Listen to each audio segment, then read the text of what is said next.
Okay, இன்றைக்கு ஃபிசிக்ஸில் மெக்கானிக்ஸில் projector motion, அதாவது ரேயம் பார்ப்போம். ரேயம் வந்து என்னென்னா, ஒரு நேர்கோட்டு இயக்கம், புவியீர்ப்புக்கு எதிரான இயக்கம் மாதிரி.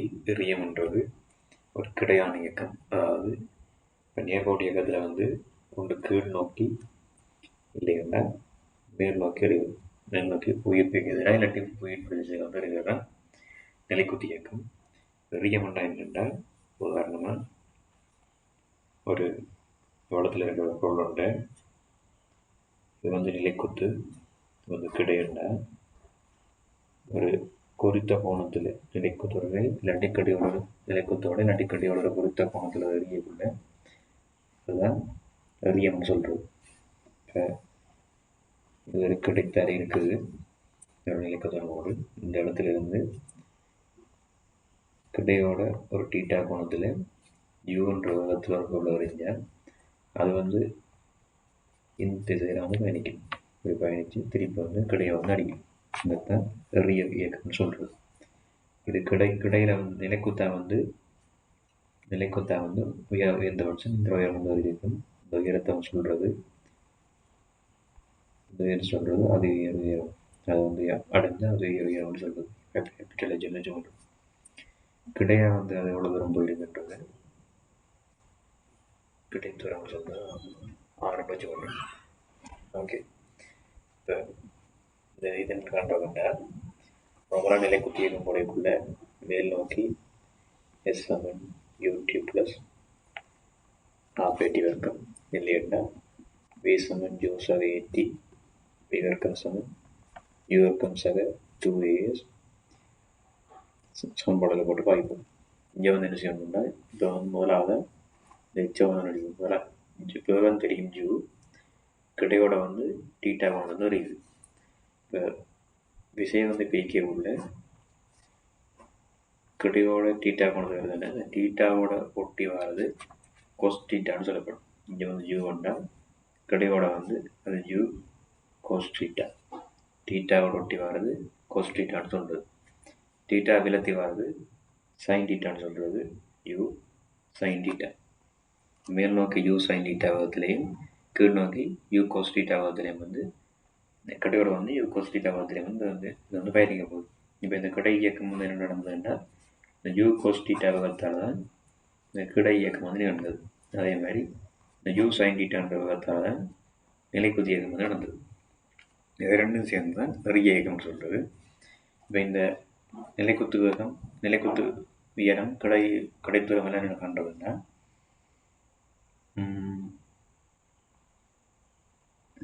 இப்போ வந்து இந்த பெரிய இயக்கத்துக்கு வந்து மேல் நோக்கி எஸ் சமன் யூடி ப்ளஸ், இப்போ பெரிய இயக்கத்தில் ஒன்று இருக்குதுன்னா உயர்ந்தபட்ச உயரத்தில் நிலைக்குத்து வேகம் வந்து 0 இருக்குது.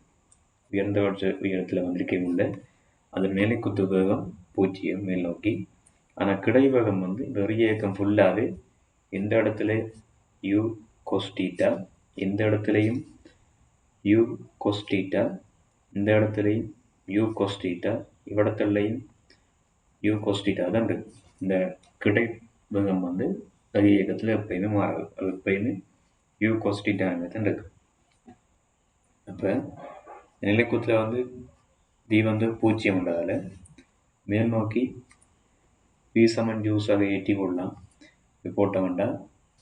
மேலே வந்து அதிக உயரத்தில் வந்து வேகம் வந்து 0, ஆரம்ப வேகம் வந்து யூ சைன் டீட்டா. ஏனெண்டா மேல் நோக்கி போட்டிருக்கிறோம். ஸோ மேல் நோக்கி வந்து யூ சைன் டீட்டா இந்த புவிப்புக்கு எதிராக இயங்குது. இப்போ minus into g into t. இப்போ யூ சைன் டீட்டா சமன் மைனஸ் ஜிடி. இதில் இருந்து யூ சைன் டீட்டா சமன் ஜிடி. ஜிடி வந்து மைனஸ் ஜிடி வந்து இங்கே அளவுக்கு ப்ளஸ் ஜிடி ஆகும். நம்ம யூ சைன் டீட்டா சமன் ஜிடி. ஜி என்றது புவியீர்ப்பு விசை, அந்த 10 மீட்டர் செகண்ட் -2ன்னு சொன்னால் அது வந்து 0.9 கணக்கு செய்யக்குள்ள 10 மீட்டர் செகண்ட் -2 போடணும். இதில் இருந்து இந்த இவ்விடத்துல இருந்து இந்த உயரத்துக்கு போவதற்கான நேரம் வந்து கண்டுபிடிப்போம். டி சமன் யூ சைன் டீட்டாவோ ஜி என்று வரும்.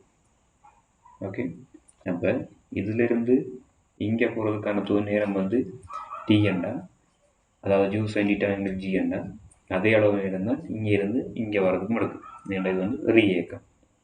வேறு எந்த விதமான விஷயம் வந்து வாய்க்குடையில் தானாக இருக்கிற விஷயம் வச்சுன்னா அது வந்து இயங்க போகுது. அப்போ வந்து பாயத்தூரம் எந்த அளவு நேரத்தில் போகுதோ அதே அளவு நேரத்தில் தான் மிச்சத்தூரத்துக்கு வந்து போக போகுது.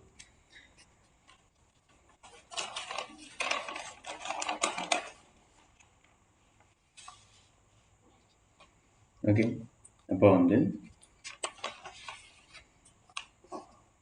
நேரம் வந்து டீன்கள் யூஸ் டீட்டா மொத்த நேரம் வந்து என்னென்னா 2 டீயாக வந்திருக்கு.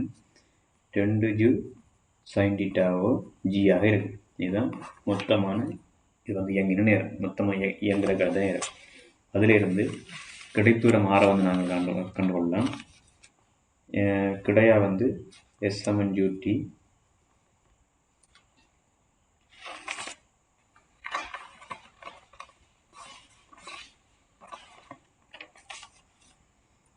கிடையா வந்து எஸ் சமன் யூடி செவன் ½ ஸ்கொயர் போடையுள்ள கிடை திசையில் வந்து பயணித்த தூரம் வந்து ஆர் தூரம் கிடையில் வந்து இருக்க வேகம் வந்து யூ கொஸ் டீட்டா. டி வந்து எங்களுக்கு தெரியும் 2u சைன் டீட்டாவோ ஜி. 2u சைன் டீட்டாவோ ஜி. கிடையில் வந்து ஆர்முகல் வந்து இல்லை. இது வந்து புவியீர்ப்பு இயக்கத்தை வந்து இயங்குறதால கிடை திசையில் வந்து ஆர்முகல் வந்து இருக்காது. புவியீர்ப்பு இயக்கத்தை இயங்குறதால கிடை திசையில் வந்து ஆர்முகல் இருக்காது. அப்போ ஆர்முகல் வந்து 0 என்றால் அரை வேற ஆர்முகல் 0, டி வந்து நாங்கள் போடுவோம். 0 வந்து என்ன கிடைக்கணும், மொத்தமாக வந்து 0. அப்போ வந்து போட தேவையில்லை.